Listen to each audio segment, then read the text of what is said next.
Denise is the Oracle is a award-winning author, poet, singer, songwriter, and publisher. Her motto is paint a picture you can see, hear, feel, smell, and taste all in one word. And Colton is a social life, health, disability, and long-term care insurance agent with New York Life, providing a macroeconomic approach to risk management and wealth accumulation for families and businesses. You said it so well. I just want to go over a couple of ground rules for everybody. We're going to be doing a list of questions that the panelists have comprised over the past couple of weeks. And then we're going to open up to a Q&A, so start getting those questions going. There's no food or drink here inside the sanctuary. I know we talked about that earlier, but just to recap. And the restrooms. If you guys need to use restrooms, go out that exit, make a left, go outside, go around, and you'll find them. Any questions on that? Keep turning left.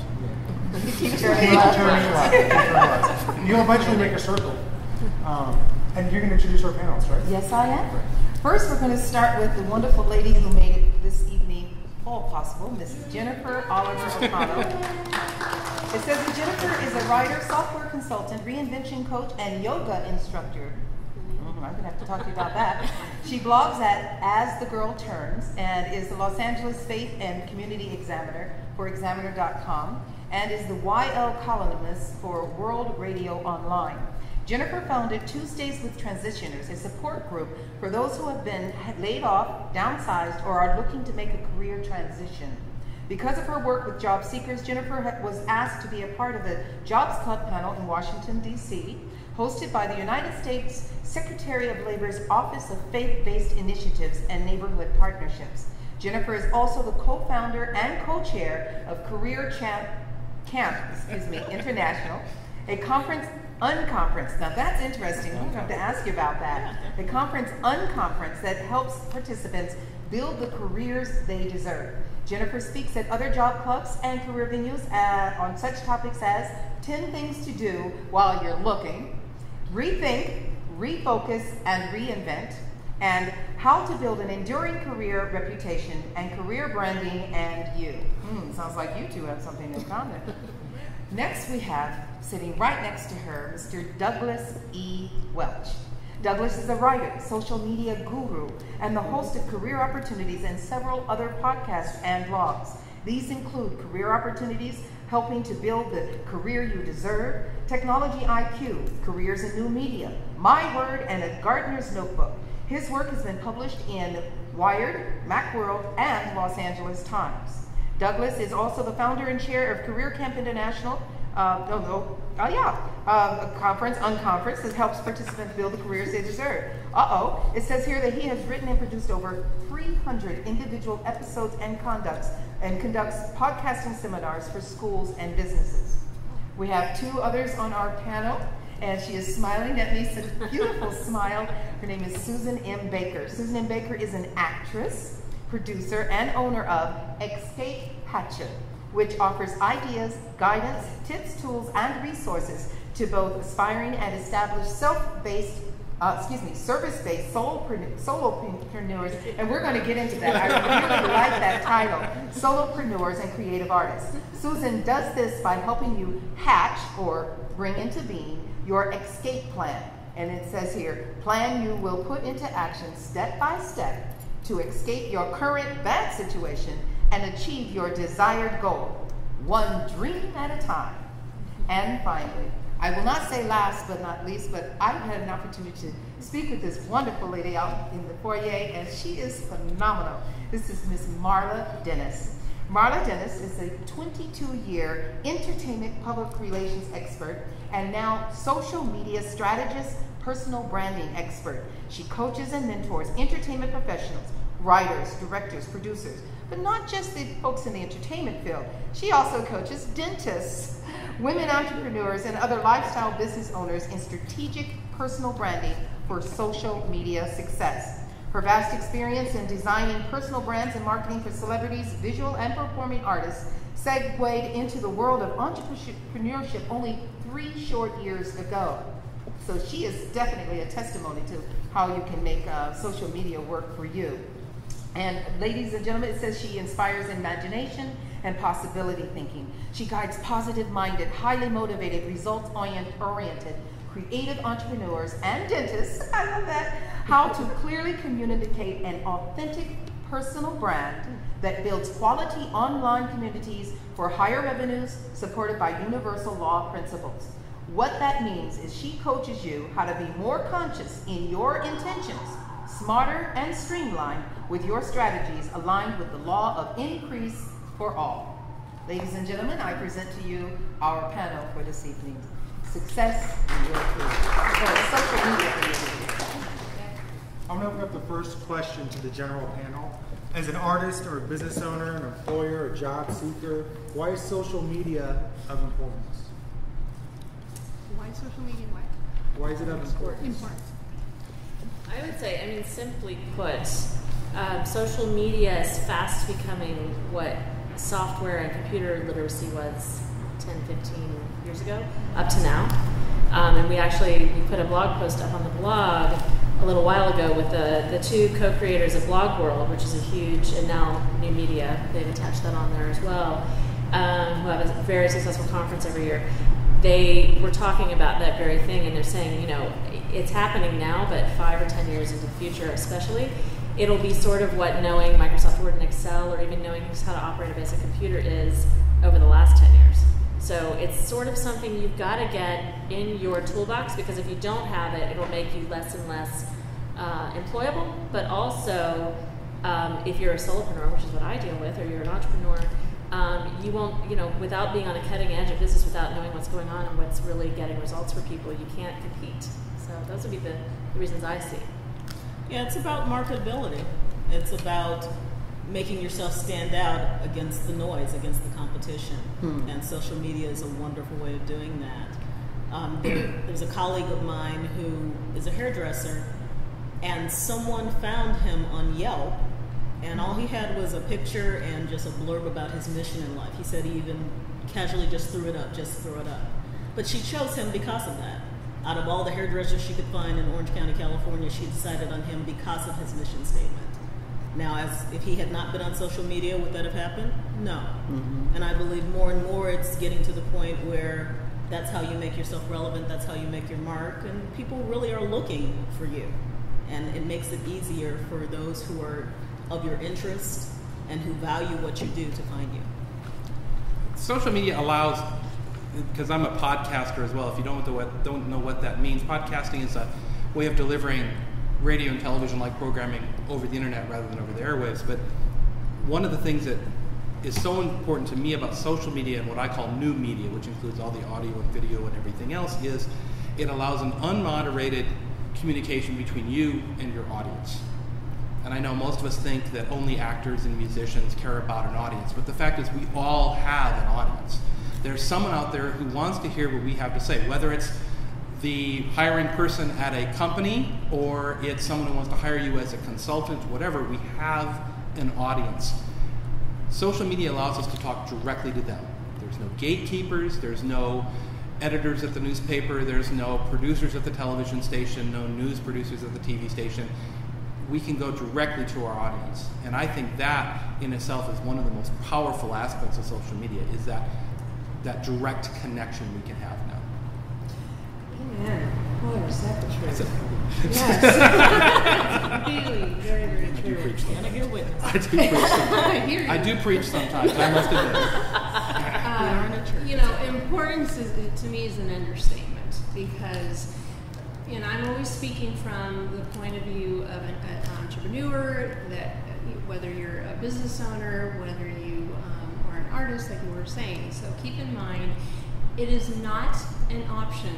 It is an absolute necessity to be a personal brand, because marketing today has completely changed. So all the old rules of separate personal and business no longer apply, right? Because it's all about relationship marketing. And so how do you take your offline life, put it online, so that people get your authenticity, right? And your transparency. And that's through a personal brand, meaning who you are and all the hats you wear in your life, right?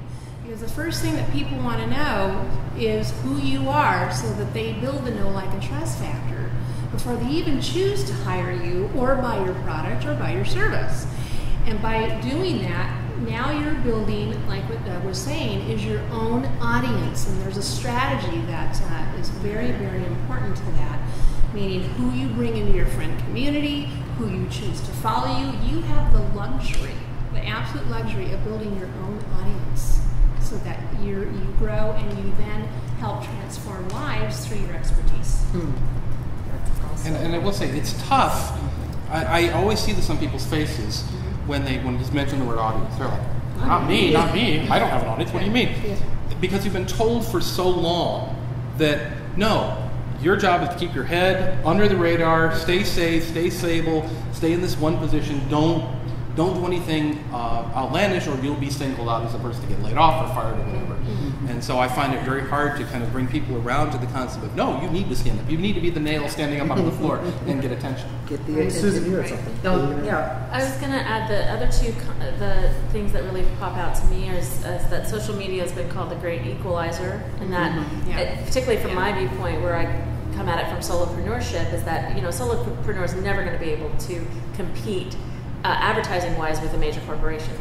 But when it comes to no and low cost resources online that have equalized the playing field in terms of marketing and branding, social media, there's nothing better than social media. You can be tweeting, you can be very active on Facebook and those kinds of things, building your brand right along with Pepsi. Right. So, that really helps. And we've seen it also as not just in the business world, but in communities with what's going on with the Arab Spring. We've seen people being able to get a movement going without having to get a journalist interested in their story or risk their lives to go find a journalist to tell their story. They're telling it on Twitter. Yep. Well, Susan, how does an entrepreneur know which networks are best for them? I mean, and whether or not they should promote given those options or those choices? I mean, I think it's all about personal style. I mean, if you're someone who is very succinct and likes quick blurbs and things like that, obviously Twitter's going to be for you. Microblogging, 140 characters or less, getting your message across extremely quickly. If you're someone who's a little bit more visual and you like to tell stories with imagery, with video, with music and things like that, then Facebook page is probably going to be better for you because you're going to add those elements to it. You're going to make it a little more multimedia to draw in your viewers. So I think first you have to ask yourself, what kind of a person am I? Am I someone who's going to, and Twitter's also immediate and it's constantly flowing, whereas Facebook has a little more of a life in terms of people seeing your posts. It could be that whole day, it could be over the next few days, whereas Twitter, it's like, it's up and it's moving like that. So you also have to figure out, what kind of lifestyle you're leading and which, I would recommend using a range of services. But I think if you're going to pick the one where you're going to spend the most time, particularly with solopreneurs, we don't have a lot of time, and you've got to really strategize. You got to pick the one that you're best at and that really is kind of matches who, your own style, I think. I describe it as it's not an either-or situation. People ask me that all the time. Which network should I use? All of them. Right. It's not either-or, it's yes and. You'll have your favorites, you'll have those that work best for you. The trouble is, often you can't figure out what's going to work best for you until you actually try it. Well, how do you maintain your sanity, I'm writing a book on that right now, actually, called Social Media Self-Preservation. The fact is, you'll have your home base. The other thing is you'll have what I call the new media multiplier. You'll make one action, you'll take one action on one site that then propagates out to the other sites that maybe you don't spend as much time on. For example, I might post to Twitter. Twitter tends to be my home base. I'll post something to Twitter, automatically I can have it show up on my Facebook wall, I can have it show up on my LinkedIn, I can have other stuff show up on Twitter, vice versa. For example, if I write a blog post, it shows up on Facebook, it shows up on Twitter, so that I'm not feeling like I'm running from service to service to service trying to update them all. Some will just not have any value for you at all. You'll sign up, you'll play around with it for like 10 minutes and never go back. And that's fine, but you at least checked it out. The other part of that is you have to integrate social media into your life. It's not something you write down in your calendar, okay, I'm going to do social media from 10 to 11 today, and then you sit there going, what am I going to write? Yeah. Every day we create more content than we can possibly believe, and 99% of it we throw away. Yeah, but that brings me to a question. So I don't know what to say. Like, I don't think anybody really cares what I had for lunch. I'm actually curious what you think about that, Jennifer. Yes, they do. Amazingly enough. They do. I have a huge family in Chicago, and I keep in touch with them mostly via Facebook. And so I just started, randomly posting pictures of my food, things that I cooked that night. I'm a foodie, things that I cooked. And I posted on pancakes today. Yes, and Doug's also a foodie, so we share that love. You'd be amazed at the comments that I got, not just from my family, but from other people who are just like, oh my God, that's so good. Can you write a recipe? Can you do this? Can you do that? You create you never know where your audience is sometimes, and you create an entirely new audience by taking that risk and throwing that out there. Your job isn't to figure out who your audience is. Your job is to put the stuff out there and let the audience find you. So be authentic to yourself, yes, and then let them come to you. It presents you on social media as a well-rounded person, which I think is one of the big goals. You want to be more than just the computer guy, the musician. You want to be, I am a whole person. I am this rounded person. Now, let me give you the other side of the coin on this, because again, my specialty is entrepreneurs, business owners. Okay, you do need to know your audience. You need to know your target market. When you're doing it recreationally, I totally agree with you. But when it comes to specifically marketing who you are, your personal brand, and then your services, which is all on your fan page, right? I'm talking about Facebook. You must know who that target market profile is. Therefore, the strategy, and this is the key strategy on Facebook as well as your Twitter followers, is that you are very mindful and very selective who you're bringing into your communities, because you're building a culture. You're building a culture of like minds. You're building a culture of those that match who you are and your service and what you provide for them. So again, if it's personal, absolutely give me anybody. But when I'm working with my my clients, I spend an entire session with them how to define who is that target market and who is it that truly you should be building your culture with, because they're the ones that are going to care what you post. Right? Yeah, and it makes a difference if you are a business owner or if you are someone like myself who has portfolio careers. Right. Basically, my personal is my business. What I talk about personally is who I am. I am my own brand, basically. Yeah. And so me being able to say, sure, post that food blog is because I'm expressing a part of myself that's important to my audience. And I'm also drawing in a new set of audience people just by what I put out there. So it becomes an expectation after a while. I didn't post food posts for a while, and people were just like, where are you? And I got a yay when I posted them. Did you stop eating? Yeah, exactly. Did I stop eating? See, this is really important, though. This is the personal branding part, right? Yeah. On your personal page at Facebook, you want to be posting anything and everything about you, which is exactly what Jennifer's talking about. Whereas on your fan page, it's 100% business, articles and content and things that are going to serve your market.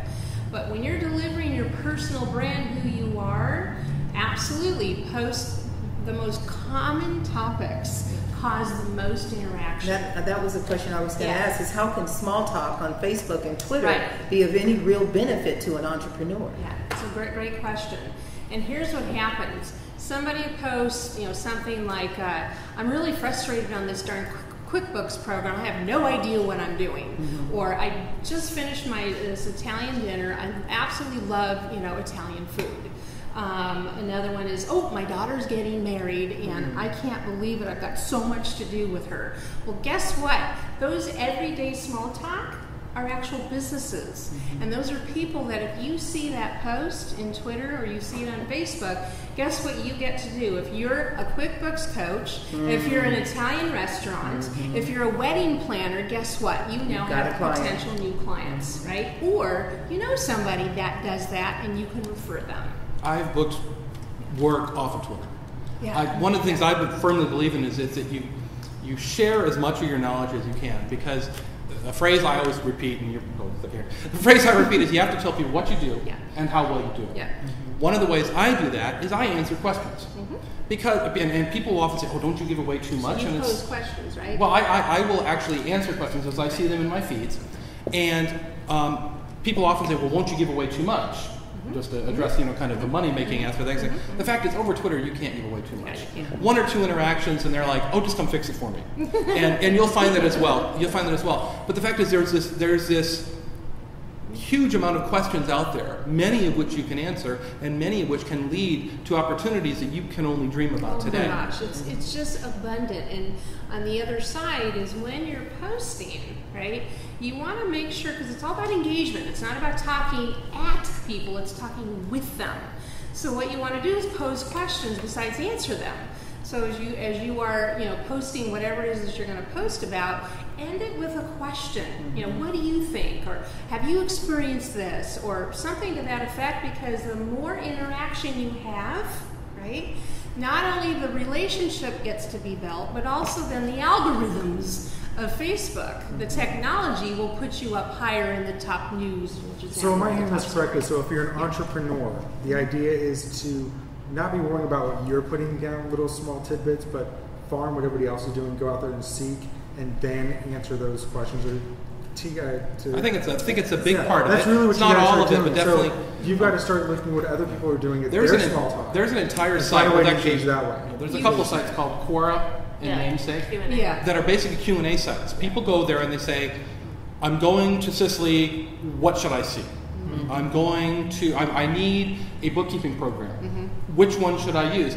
Totally giving you the opportunity to step up and say, well, as an expert in QuickBooks, I think X, Y, and Z, and there'll be other people who chime in as well, but you're just given the opportunity to show your expertise and hopefully convert clients, books, whatever. It's about creating opportunities, really. It is what it boils down to, whether you are a solopreneur, whether you are a contractor, whether you're an employee. It's about creating opportunities for yourself to interact with people and potentially getting business from that. And being known as a subject matter expert does that quite well. And Facebook, Facebook actually has started has gotten bigger on its questions portion. So going on there and just responding to questions, and all of that shows up in a Google feed. So if someone's doing a search on you being a QuickBooks expert or an art historian, you'll come, they do a Google search, you'll come up in that Google search. Susan, and this is actually a general panel question, but I want to start with Susan. What is the biggest fear in using social media? Well, there's a lot of them, and it really depends on where you're coming from. I mean, a lot of people have privacy issues. Other people, for them, they're just afraid they're just not going to know how to use it. I mean, that's what we're here for, and to kind of teach people little tricks and tools and things you can do. I mean, I would just say it really is, and like they've all said, it's really just about getting to be part of the conversation and getting out there, even if you're just sharing personal information, your authentic stuff, because social media is all about connection. That's the first and foremost. It's about authentic connection, not just connection. It's not enough to connect. It's got to be authentic connection. And it doesn't mean you got to try and how to be authentic. No, be authentic. I mean, people want to know what Steve Jobs is doing for dinner. They do. People love behind-the-scenes information. Yeah, they do. So I think you've got to remember that it's about the connection, and remember that we used to have a lot more opportunities for that. We were in tribes, and then when the internet came along, I mean, years and years and years. But when the internet came along, when it got really hot, what was that, in the early 90s, Doug? You're going to have to help me with my stats here. It really started to separate people a lot, because the technology was really great and really useful, but people weren't having conversations as much anymore. They were on their computers playing, one way. What social media has done is it's brought the conversation back. It's still using all the technology, but it's brought the conversation back. And you're starting to see a lot now. What we're seeing a little bit happening is people doing the offline. A lot of offline things are becoming really hot now. Unplugging events are becoming really hot now. But how do people find out about those? Through social media. So I think it's all about, you've got to remember, it's just a conversation.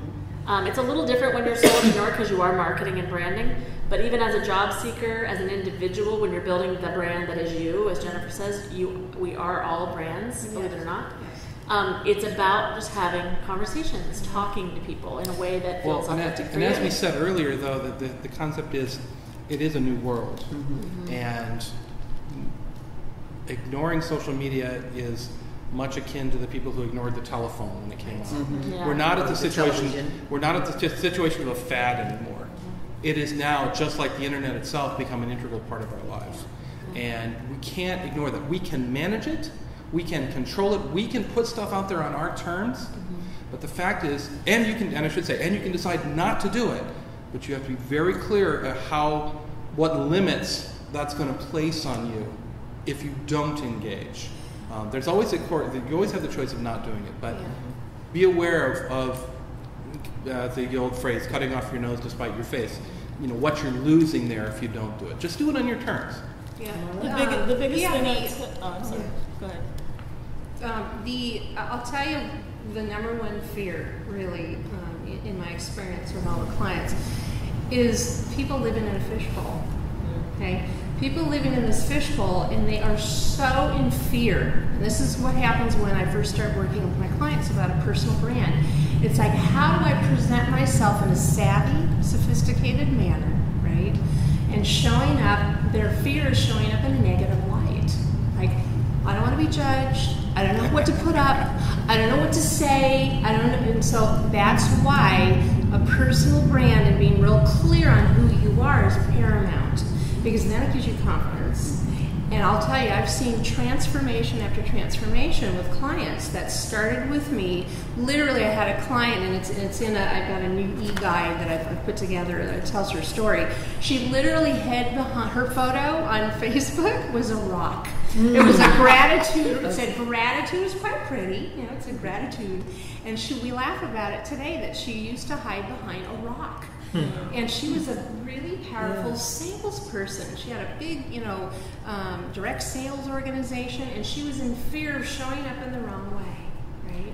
So when you get that confidence, knowing how to post, what to post, and who you are, and in a savvy manner, now you're. Well, I'm sure you've had similar experience to me. You start to talk and say, well, what do I have to post about? And the fact is, you don't post about lunch. You post what you felt about your lunch. That's the way to get started. Make a review of it. If you like the restaurant.